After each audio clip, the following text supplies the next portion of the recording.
شادی کے حوالے سے ایک بیان شیعہ حضرات بہت زیادہ چلا رہے ہیں اور پھر اس پہ رد کر رہے ہیں۔ کمنٹس میں لوگوں نے لعنتیں اور یہ جو بعض لوگوں کا اسٹائل ہوتا ہے، شیعہ حضرات سے میں ایک گزارش کروں گا کہ محرم میں شادی کرنا ہماری نزدیک بلکہ برکت کا مہینہ۔ تو اگر ہم نے اپنی عوام کو یہ کہہ دیا کہ محرم میں شادی کرو، تو آپ کو تھوڑی چھیڑ رہے ہیں ہم، آپ نہ کرو بھائی، کس نے کہا؟ میں تو سنی عقیدہ بیان کروں گا نا، یہاں بیٹھو۔ اہل سنت والجماعت کے یہاں محرم میں شادی بالکل جائز ہے۔ میں نے بتایا کہ ہال سستے ہوتے ہیں تو بقایا تھا نا، اس لیے اس میں آسانی سے شادی ہو جاتی ہے، یہ فائدے ہیں۔ اس میں نا تشدد پھیلایا جا رہا ہے، فرقہ واریت۔ تو جب ہم آپ کے مسلک کو چھیڑ ہی رہے، ہم تو کب کہہ رہے ہیں کہ شیعہ کے ہاں جائز ہے، ہم کہہ رہے ہیں سنیوں کے ہاں جائز ہے۔ تو آپ لوگوں کو بتاتے ہیں بھائی یہ سنی مذہب ہے، یہ شیعہ نہیں۔ تو آپ اپنے جو سننے والے لوگ ہیں ان کو بتا دیں اتنا کہ یہ انہوں نے اہل سنت والجماعت کو شیعہ حضرات نہ کریں شادی، ہمیں اس کا کوئی اعتراض نہیں ہے۔ بیان میرا سنیوں میں ہو رہا ہے، اس کو آپ شیعوں میں چلا کے اس نے پھر رد کر رہے ہو دلائل سے۔ آپ دلائل دیں۔ اپنی نظر میں محرم، صفر، ربیع الاول 12 مہینے شادی کے، ویسے بھی 4 جب کرنی ہوں گی تو پھر اس میں تو اتنا آپشن آپ کے پاس نہیں ہوتا کہ یہ والا مہینہ تو یہ والا۔ جو لڑکی والے جس مہینے میں راضی ہو جائیں فوراً سے پہلے نکاح کر لو، ورنہ رشتہ ہاتھ سے گیا تھا۔ باقی ہم حضرت امام حسین کی شہادت کو ایک شہادت سمجھتے ہیں۔ شہادت تو ایک سعادت کی چیز ہے، نحوست تھوڑی ہے۔ تو ہم اپنا مذہب تو بیان کریں گے نا بیٹھ کے، تو اپنا مسلک ہم بیان کر رہے ہیں کہ محرم میں شادی بالکل جائز ہے۔ اور ایک صاحب نے تو یہاں تک کلپ بنایا، وہ تو سنی ہے، انہوں نے میرے خلاف کلپ بنایا کہ یہ کہتا ہے کہ محرم میں شادی اس لیے بھی کرنی چاہیے کہ ایک بدعت کا خاتمہ ہو، کیونکہ بہت سے لوگ محرم میں نہیں کرتے تو ان کی بدعت کی مخالفت کے لیے بہت سے سنی بھی نہیں کرتے نا، تو ان سنیوں کو میں ترغیب دے رہا ہوں کہ محرم میں کیا کرے تاکہ اس بدعت کا خاتمہ ہو۔ تو بھائی ہم اس بدعت سے وہ بدعت جس کو سنی بدعت سمجھتے ہیں، آپ نہیں سمجھتے تو آپ کیوں اپنے خلاف لے کے جا رہے ہو اس کو؟ آپ کیوں اپنے خلاف لے کے جا رہے؟ تو ہم تو اس بدعت کی بات کر رہے ہیں جس کو ہم ایک مسلک پہ چلے گا نا انسان ہے، یہ کچھ وہاں سے لے لیا، کچھ وہاں سے لے لیا، کچھ وہاں سے لے۔ تو ایک سنی مولانا صاحب نے کلپ بنایا میرے خلاف کہ اچھا جس دن تمہارے باپ کا انتقال ہو اس دن بھی نکاح کیا کرو، کیونکہ لوگ گھر میں جب میت ہوتی ہے اس دن شادی بولو نہیں کرو۔ تمہارے چاچا کا انتقال ہو جس دن، اس دن کیا کرو۔ کوئی بھی نہیں کرتا نا جس دن گھر میں میت ہو، تو جائز تو اس دن بھی ہے۔ تو بات یہ ہے، یہ نہیں اس پہ لگا رہے ہیں کہ حضرت حسین کا بھی تو غم باپ اور دادا کے غم سے بڑا ہے۔ جس دن حضرت حسین کی شہادت ہوئی تھی، جب ہوئی تھی جس ٹائم پہ، اس دن کوئی غم میں نہ کرتا تو ہمیں کوئی اعتراض نہیں ہے۔ جس دن آپ کے ابا کا انتقال ہوا اس دن انسان غمزدہ ہوتا ہے، کھایا نہیں جاتا، شادی کیا کرے گا وہ؟ تبھی تو حدیث میں حکم ہے کہ جس کے ہاں میت ہو جائے 3 دن اس کی گھر کھانا پہنچاؤ۔ وجہ اس کی یہ کہ غم کی وجہ سے وہ کھانا نہیں پکاتا، اس کو توجہ نہیں ہوتی ان چیزوں کی، بھوکا رہے گا بیچارہ۔ تو جس دن ابا کا انتقال ہو اس دن نہیں کرنی چاہیے، کسی کا بھی ہو، غم کا دن ہے، لیکن اگلے سال اسی تاریخ کو پھر بھی نہ کرو، ایسا نہیں ہوتا بھائی۔ تو اہل سنت والجماعت کے ہاں محرم، صفر، ربیع الاول، ربیع الثانی، یہ سب مہینوں میں شادی جائے گی۔ شیعہ حضرات نہ کریں، ان کا اپنا مسلک۔ تو لیکن اس سے کلپ بنا کے نیگیٹیوٹی پھیلانا یہ غیر اخلاقی حرکت ہے، اور کلپ بھی کاٹا جاتا ہے اتنا سا، پوری بات سامنے نہیں آتی ہے، اتنا سا کلپ کاٹ کے چلا رہے ہوتے ہیں۔ تو فیس بک پہ بہت زیادہ بدتمیزی ہو رہی ہے اس ٹائپ کی۔ تو پھر بھی اگر کوئی نہ کرے محرم میں تو نہ کرے، ہم کو گن پوائنٹ پہ تو کروا نہیں رہے اس کی، پھر بھی نہ کرے۔ میری ایک دفعہ شادی محرم میں بھی ہوئی تھی، تو حقیقت ہے، تو مجھے یاد ہے 9 محرم کو ہم نے وہ ولیمے کا لوگوں کو بولا تو وہ بعض لوگوں کے منہ بن گئے کہ یہ کون سا دن ہے؟ تو میں نے کہا بھائی یہی ہے، ہمیں تو آج ہی اتفاق سے فرصت ملی ہے، تو جب شادی ہوگی تبھی ولیمہ ہوگا نا۔ تو نکاح ہوا تھا 1 آدھ دن پہلے، تو وہی اب آج ہی ہے، تو انہوں نے آ گئے، پھر وہ کھانا کھوڑنے سب پہنچ جاتے ہیں۔ تو جو نہیں کرنا چاہے وہ نہ کرے۔ ہماری نظر میں حضرت حسین سے محبت کا یہ طریقہ ہی نہیں ہے نا کہ محرم میں سوگ منائے۔ ہمارے ہاں دوسرا اسٹائل ہے محبت کے اظہار کا، دوسرا طریقہ ہے۔ تو ہم کہتے ہیں ان کو فالو کرو۔ حضرت حسین کی اتنی بڑی داڑھی تھی، کتنے لوگوں کی داڑھی ہیں بڑی۔ حضرت حسین بے انتہا سخی تھے۔ اس دور میں جو سید ہوا کرتے تھے نا آل رسول، اتنی سخاوت ہوتی تھی کہ ان کی سخاوت کی مثالیں بیان کی جاتی تھی۔ حضرت حسن رضی اللہ تعالیٰ عنہ اتنے سخی تھے کہ ایک مرتبہ آپ نے باغ میں دیکھا کہ ایک غلام کھانا کھاتا ہے، ایک نوالا خود کھاتا ہے، ایک نوالا کتے کو کھلاتا ہے، اپنے کھانے میں سے آدھا اس کو دے رہا ہے۔ تو حضرت حسن نے پوچھا کہ یہ کیوں کر رہے ہو؟ اس نے کہا مجھے شرم آتی ہے کہ میں ایک جانور کے سامنے کھانا کھا رہا ہوں اور یہ بیچارہ للچائی بھی نظروں سے میرے سامنے دیکھ رہا ہے۔ غیرت مند لوگ تھے نا۔ حضرت حسن کو خیال آیا کہ جب یہ غلام ہو کے اتنا غیرت مند ہے کہ آدھی روٹی کی سخاوت کر کے کس پہ خرچ کر رہا ہے؟ جانور۔ تو ہم تو آل رسول میں سے ہیں، ہم تو نبی کے نواسے ہیں۔ حضرت حسن رضی اللہ تعالیٰ عنہ نے اس غلام سے کہا کہ تیرا مولا کہاں ہے؟ جس کا یہ باغ ہے اور جس کا تو غلام ہے. اس نے بتایا تو مولا سے کہا کہ اس کی قیمت لگاؤ. یہ غلام بہت مہنگے ہوا کرتے تھے اور اس کو پتہ بھی تھا کہ سامنے خریدار حضرت حسن ہیں, ان کو تو جتنے بھی بول لگا دو یہ دے دیں گے پیسے. تو اس نے بتایا اتنی قیمت, فوراً غلام خریدا, آزاد کر دیا اسی. اور پھر کہا یہ باغ کی ویلیو بتا آپ کتنی ہے. اس نے بتایا جی اتنی. باغ بھی اسی وقت خریدا اور غلام کو وہ باغ ہبہ کر دیا. پہلے زمانے میں اس قسم کی چیزوں کو کیا کہا جاتا تھا؟ سخاوت. آج جو سخاوت ہے جس سے حاتم طائی بھی شرما جائے وہ یہ ہوتا ہے کہ وائپر کسی نے صاف کیا گھنٹہ لگا کے نا آپ کی گاڑی پہ, جب آپ کی گاڑی سگنل پہ رکی تو غریب سا بچہ آیا 1 گھنٹہ لگا کے اس نے سرف ورف لگا کے صاف کیا. آپ نے 5 روپے کا سکہ آج کل چل رہا ہے 10 روپے کا چل رہا ہے نا, 5 کا بھی ہے, تو وہ تلاش کیا, وہ لگا کے اس کو دیا اور حاتم طائی کی برزخ میں نیلیں اڑا دی. اور یہ بھی اس لیے کیا کہ کسی پیر صاحب نے, بزرگ نے کہا ہوا تھا کہ صدقے سے بلائیں ٹلتی. تو 5 روپے میں کیا بلائیں ٹلیں گی بھائی؟ 5 روپے میں ٹھیک ہے, صدقہ نہ کرنے سے یہ بھی بہتر ہے. تو پہلے جو سخاوت ہوا کرتی تھی وہ بہت زیادہ ہوتی تھی. آج کل وہ سخاوتیں نہیں ہیں. پہلے تو پورے باغ گفٹ کر دیا تھا. وہ ہے نا حضرت ابو طلحہ انصاری رضی اللہ تعالیٰ عنہ, قرآن کی آیتیں نازل ہوئی, لن تنالوا البر حتی تنفقوا مما تحبون. تم نیکی کی حقیقت کو اس وقت تک نہیں پہنچ سکتے جب تک محبوب چیز صدقہ نہ کرو. محبوب چیز اسلام میں نیکی جو ہے نا صدقہ ہے. تو صحابی آ گئے, یا رسول اللہ نے کہا ہے کہ سب سے محبوب چیز صدقہ کرو, تو میرا باغ ہے. باغ پراپرٹی کو کہتے ہیں, زمین. تو یا رسول اللہ وہ میں صدقہ کرنا چاہتا ہوں. آپ نے فرمایا بخن ذاک مال رابح. واہ واہ, یہ تو بڑا قیمتی مال لے آئے تم بھائی.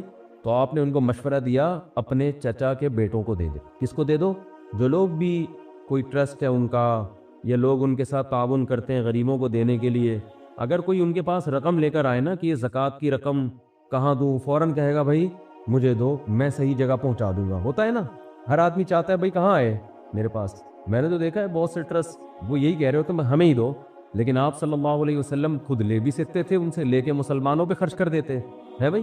آپ لے کے بیت المال میں جمع کرا دیتے, چلو کہ کسی کے کام آئے گا. آپ نے فوراً فرمایا اپنے چچا کے بیٹوں کو جا کے دے دو, گفٹ دے. اس سے پتہ چلتا ہے دیکھو ہمارے نبی کیسے, اللہ نے آپ کے دل سے مال کی کوئی لالچ نہیں, یہ بھی نہیں کہ میری جیب سے لوگوں میں جائے, کچھ بھی نہیں.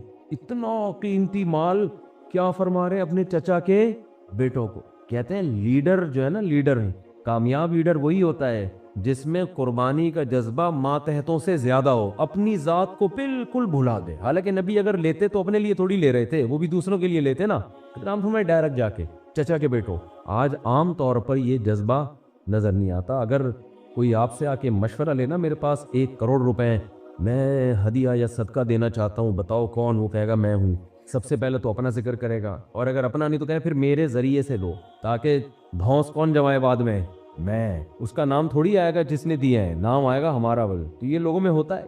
تو اس میں کچھ مخلص بھی ہوتے ہیں, لیکن اصل اخلاص یہ, کوئی صدقے کی رقم لے کر آئے, آپ بولو بھائی اپنے رشتہ داروں کو. نبی نے کیوں فرمایا؟ اس لیے کہ اسلام کا ایک بہت اہم حکم ہے رشتہ داری جوڑنا. کیا حکم ہے؟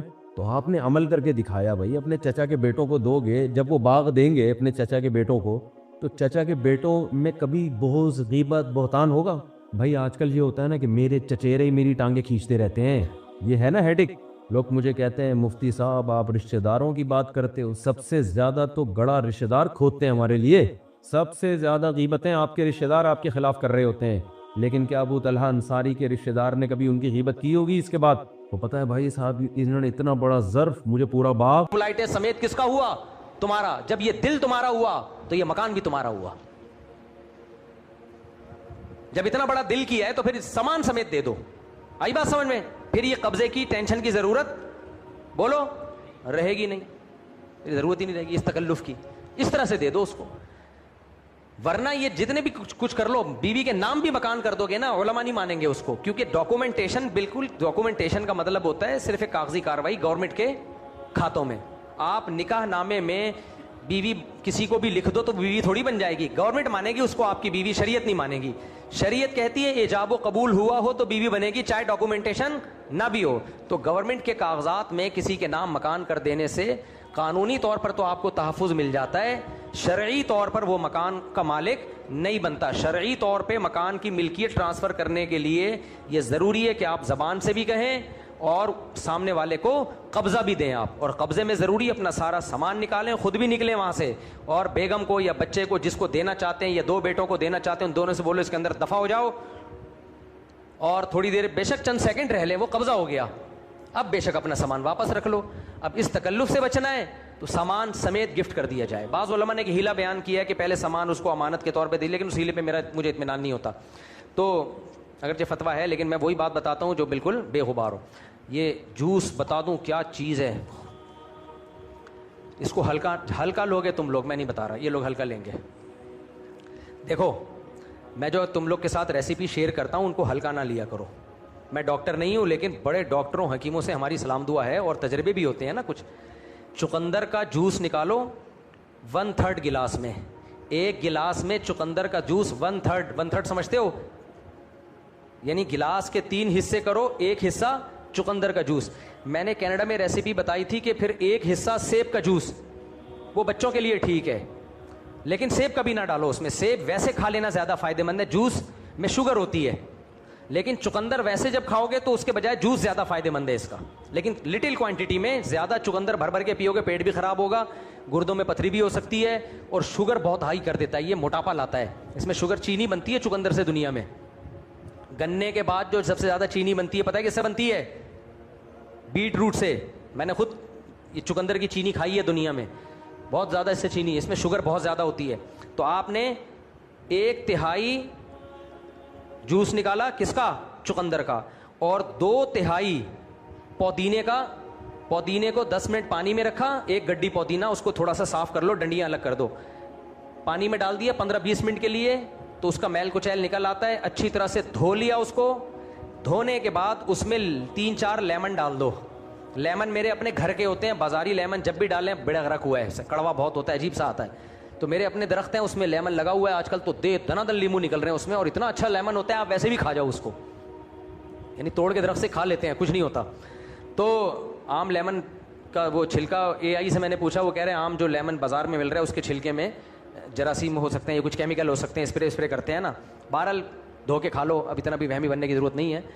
تو اپنے گھر کا لیمن لیا, اور یہ جو 10 منٹ تک ہم نے اس کو پانی میں 15 منٹ تک رکھا, پودینے کو اچھی طرح, ابھی جوس پہلے نہ نکالو, پہلے پودینے والا کام کر لو. میں اس کی ایک ریسیپی گھر پہ بنا کے بھی انشاءاللہ شیئر کروں گا آپ کے ساتھ. یہ بہت ہی فائدہ مند جوس ہے, یہ ABC جوس نہیں ہے. ایک ہوتا ہے چقندر, سیب اور گاجر کا, نہ گاجر واجر کا جوس نہ پیا کرو, اس میں وٹامن A بہت تھوڑا ہوتا ہے, شوگر بہت زیادہ ہوتی ہے. جو پڑھے لکھے لوگ ہیں وہ گاجر کے جوس سے منع کرتے ہیں. پہلے زمانے میں پیتے تھے گاجر کا جوس پیو, دبا کے آنکھیں تیز ہوں گی, ایسا کچھ بھی نہیں ہے. گاجر کے جوس سے موٹاپا آئے گا, آنکھیں, اور جب شوگر بڑھے گی تو آنکھیں خراب ہوں گی اس سے. گاجر کھاؤ, ویسے کھا لو گاجر, جوس ووس نہیں پیا کرو. سمجھ میں آ رہی ہے بات؟ شوگر بہت ہے نا. اب بھائی صاحب دیکھو, سگریٹ سے زیادہ نقصان دہ شوگر ہے, یعنی شوگر کی زیادتی سگریٹ سے زیادہ اس کے نقصانات ہیں. تو آپ نے کیا کیا, پودینے کو 10-15 منٹ پانی میں رکھا, پھر اس کو اچھی طرح صاف کر لیا. گرائنڈر مشین ہوتی ہے نا چھوٹی والی, ایک جوسر مشین نہیں, گرائنڈر مشین چھوٹی, اس میں 2-4 پہلے لیمو کے وہ نکال لو, بیج, لیمو نچوڑا, بیج نکالا, اور رس سمیت, چھلکوں سمیت آپ نے پودینے میں وہ ملا دیا, اور چھلکوں سمیت اس کو اچھی طریقے سے کیا کر لیا, گرائنڈ. تھوڑی دیر رکھ بھی دو اس کو تو اور زیادہ اچھا ہے, آدھا گھنٹہ رکھ دو تاکہ اس کا سارا جوس نکل آئے. اس کے بعد آپ نے اس کو نچوڑ لیا. کچھ لوگ ایسے ہی پی جاتے ہیں, فائبر بہت مل جاتا ہے, وہ بھی ٹھیک ہے, لیکن میں ایسے نہیں پیتا کیونکہ مزہ بھی تو آئے نا, خالی فائبر کا کیا کرنا ہے, تو میرا پیٹ میں پھر وہ ٹھہرتا نہیں ہے. بعض لوگ بہرحال بہتر یہی ہے کہ اس کو نچوڑ کے پانی نکالے بغیر اس پودینے کو اس چھلکے سمیت ایسے ہی کھا لو. تو چھلکوں کو گرائنڈ کیا, لیمن کا جوس بھی گرائنڈ ہو گیا, اس میں پودینہ بھی گرائنڈ ہو گیا, پوری چٹنی بن گئی.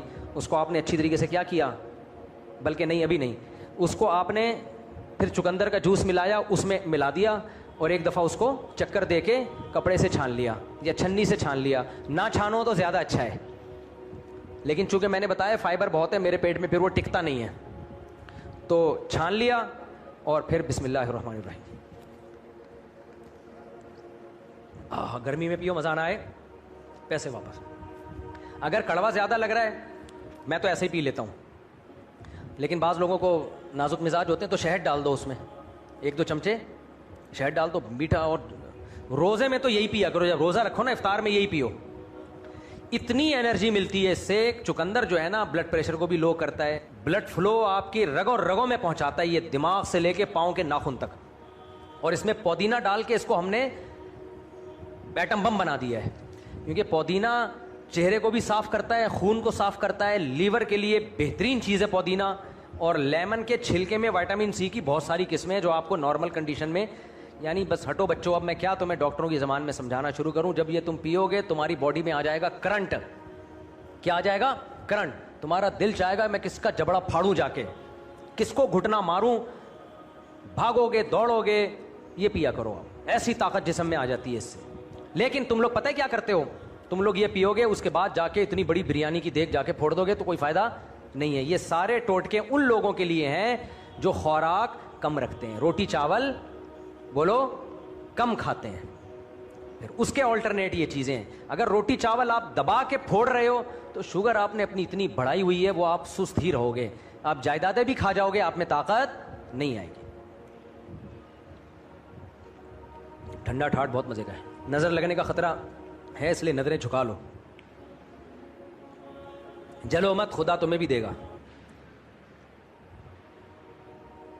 کوئی جل گیا, کسی نے دعا دی, رکشے کے پیچھے لکھا ہوتا ہے کوئی جل گیا, کسی نے, رکشے والا کہتا ہے کہ ٹرک والا مجھے دیکھ کے جل جاتا ہے, اور کچھ جلتے نہیں ہے, دعا دیتے ہیں کہ اللہ تجھے اور بھی دے. یہ لکھتا کون ہے؟ رکشے والے. اور جوتے لٹکائے ہوئے ہوتے ہیں رکشے والوں نے کہ ان کو نظر نہ لگ جائے. پاگل کے بچوں, تمہیں ٹرک کو نظر لگی تھی تو رکشہ بنا تھا وہ.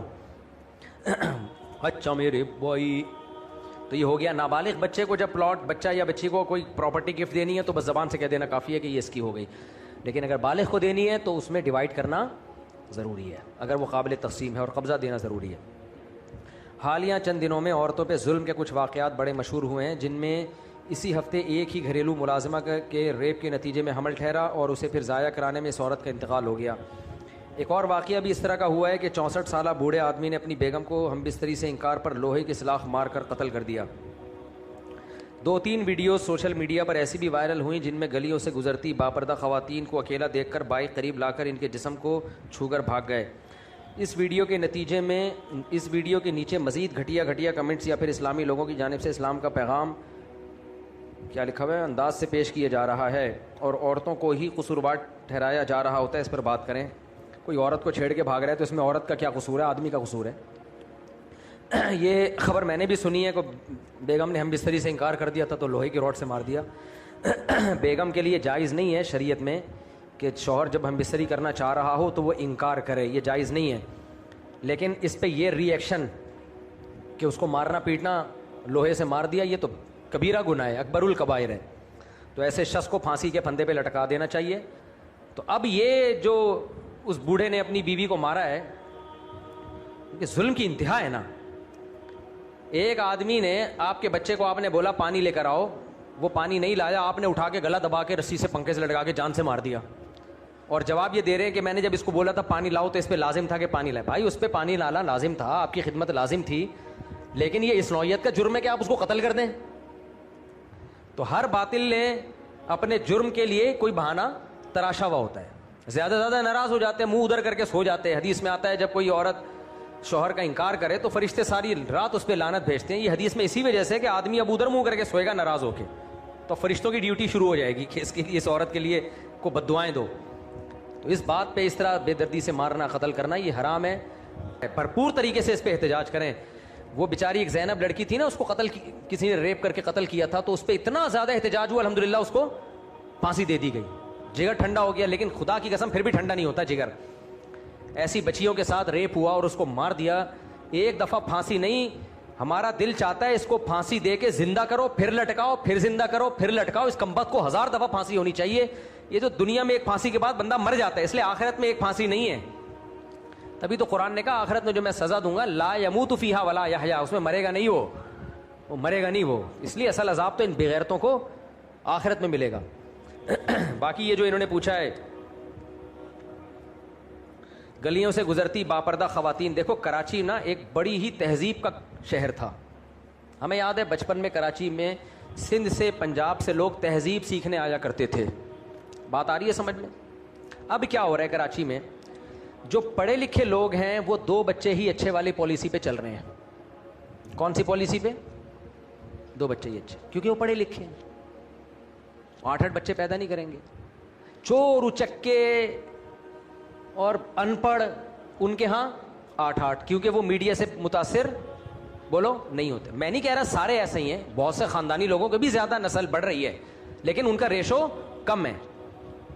کراچی میں جو باہر سے لوگ آئے, کے پی کے سے, پنجاب سے, سرائکی علاقوں سے, ان میں کچھ تو بہت زیادہ ایجوکیٹڈ لوگ ہیں, لیکن چونکہ وہ پڑھے لکھے لوگ ہیں وہ 2 بچوں سے زیادہ, یہ کیونکہ میڈیا نے ایسا بنا دیا کہ ایکچولی بچے کتنے ہونے چاہیے 2, یہ پاگلوں کی طرح 8, 10, یہ تو چرسیوں کا کام ہے.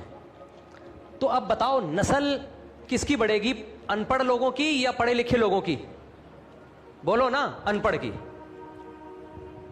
تو جتنے چور اچکے ڈاکو چمار اس ٹائپ کے لوگوں کے دے دنادن درجنوں, کیونکہ وہ کسی سے متاثر نہیں ہوتے.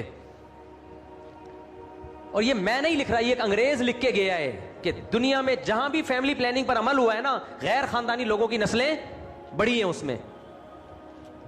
ہاں کچھ خاندانی بھی ہیں جن کی بڑھ رہی ہیں, میں نہیں کہہ رہا سارے ایسے ہیں. کے پی کے سے کچھ لوگ آئے بڑے خاندانی, ان کی نسل بڑی ہے. پنجاب سے کچھ لوگ آئے بڑی خاندانی, ان کی نسل بڑی ہے. سرائکی علاقوں سے کچھ خاندانی لوگ آئے, ان کی نسل بڑی ہے, لیکن ان کا ریشو کیا ہے بولو؟ کم ہے. اردو اسپیکنگ ہو, پنجابی ہو, سرائکی ہو, پٹھان ہو, ان میں نسل زیادہ تر ان لوگوں کی بڑھ رہی ہے جو ایجوکیٹڈ فیملیوں سے جن کا تعلق نہیں ہے. اور یہ جس ملک میں بھی فیملی پلاننگ پر عمل ہوگا اس کے سائڈ افیکٹ یہ ہیں. اس کا نتیجہ کیا نکلتا ہے؟ کسی بھی سوسائٹی میں چور اچکے زیادہ ہو جاتے ہیں اور خاندانی لوگ سمٹنا شروع ہو جاتے ہیں. کراچی کا کلچر جو چینج ہوا ہے نا, اس کی بہت بڑی وجہ یہ ہے. تصور نہیں تھا کراچی میں کوئی کسی لڑکی کو چھیڑ دے, سب احترام سے دیکھا کرتے تھے خواتین کو. ہمیں یاد ہے کوئی بیچاری خاتون لے کر آ رہی ہے کوئی سامان, لڑکے اٹھ کے جاتے تھے اس کی مدد کر کے اس کا سامان گھر تک پہنچا کے آتے تھے. ہوٹنگ بچ اب اس دفعہ عید پہ دیکھو, بقرعید پہ دیکھو, عید الفطر پہ دیکھو, جو چھچھورا پن کراچی میں ہوا ہے ہمیں ماضی میں اس کا تصور ملتا نہیں ہے. میں ایک دن اپنے بچوں کو لے کے کلفٹن چلا گیا, میں حیران, میں نے کہا یار کلفٹن تو چینج ہو گیا, جتنے تفریحی مقامات ہیں یہ تو سب ختم. میں نے کہا یار ہم جب 20 سال پہلے گئے تھے ایک الگ ماحول تھا, ڈیسنٹ قسم کے لوگ آتے تھے اور بڑے اچھے خاندانی. اب کیا ہو رہا ہے؟ سارے اوباش چھچھورے ایک نمبر کے فضول وہ سارے پہنچے ہوئے ہیں. وجہ کیا ہے کہ باقی لوگ کلفٹن نہیں جا رہے ہیں, وہ مائنورٹی میں آ رہے ہیں. نہیں آئی سمجھ میں بات؟ وہ کس میں آ رہے ہیں؟ وہ سمٹتے جا رہے ہیں. جو خاندانی لوگ ہیں نا اچھے فیملیوں سے, وہ کیا ہو رہے ہیں؟ سمٹ رہے ہیں. کیونکہ فیملی پلاننگ والوں نے یہ بغیرتی کی ہے, انہوں نے قوم کو یہ باور کرا دیا ہے کہ زیادہ بچے پیدا کرنا جاہل اجڑ لوگوں کا کام ہے, اچھی فیملیوں کا کام نہیں ہے. نتیجہ کیا نکلے گا؟ اچھی فیملیاں سمٹیں گی اور جو فیملیاں کرمنل ایکٹیویٹیز میں ہیں وہ خود بخود بڑھیں گی. تو یہ ہوگا, یہ تو ہوگا. ابھی جاپان میں ہو کے آیا ہوں, جاپنیز نے ایک بڑی زبردست قوم تیار کی, لیکن اب جاپان جاپانیوں کے ہاتھوں سے نکل رہا ہے. تہذیب کی ایسی کی تیسی ہونے والی ہے. یہ جو ہم کہتے ہیں نا جاپنیز بچے بڑے لائن میں اور بڑے, یہ چند دنوں کی بات ہے. اب 15-20 سال کے بعد جاپان کا حلیہ بگڑ چکا ہوگا. وجہ اس کی یہ کہ پوری دنیا سے, ویتنام سے اور کہاں کہاں سے وہ کرمنل لوگ جاپان میں آ کے آباد ہو رہے ہیں, کیونکہ فیکٹریوں میں کام کرنے کے لیے ان کو بندے چاہیے, اور جاپانیوں کی چونکہ پڑھے لکھے ہیں نا تو نسل گھٹ رہی ہے, تو باہر سے ان کو لوگ بلانے پڑ رہے ہیں. وہ ان کے معیار کے نہیں ہے لیکن مجبوری ہے. تو جاپانی پریشان ہے کہ ہم نے جو ایک کلچر مضبوط خوبصورت بنایا ہے, جس میں چوریاں نہیں ہیں, جس میں جھوٹ نہیں ہے, جس میں ڈسپلن ہے, وہ سارے ڈسپلن کی ایسی کی تیسی. تو کراچی کا بھی بیڑا غرق ہو رہا ہے. وہ کراچی نہیں رہا جو ونس اپون اے ٹائم تہذیب تھی, حیا تھی, بات چیت کی, لوگوں کو تمیز تھی. ہم نے خدا کی قسم, لا الہ الا اللہ, مذاق نہیں کر رہا, بچپن میں گالیاں نہیں سننے کو ملتی تھی ہمیں کراچی میں. فحش گالی میں نے نہیں سنی تھی کراچی میں کبھی. ہم جاتے نا اپنے دوستوں میں, مجھے یاد ہے میری زبان سے 8ویں کلاس میں پہلی مرتبہ ایک گالی نکلی تھی, ذلیل کا لفظ, اور میں اس پہ اتنا شرمندہ ہوا تھا کہ یار میں نے گالی دے دی. وہ بھی کون سا لفظ, ابھی بولتے ہوئے بھی اچھا نہیں لگ رہا. رال لام, یہ لفظ نکلا تھا. کسی میں نے ساتھی کو بول دیا تھا تو بڑا ذلیل ہے, یہ بول دیا تھا, اللہ معاف فرما. مجھے اتنی شرمندگی ہو رہی تھی یار میں نے کیا بول دیا. یہ کلچر تھا کہاں کا؟ کراچی کا. میں پنجابی قوم کی برائی نہیں کر رہا, ان میں بہت ساری خوبیاں ہم سے زیادہ ہیں, سخاوت میں ہم سے آگے ہیں وہ, لیکن گالیوں کے ماشاءاللہ کیا ہیں,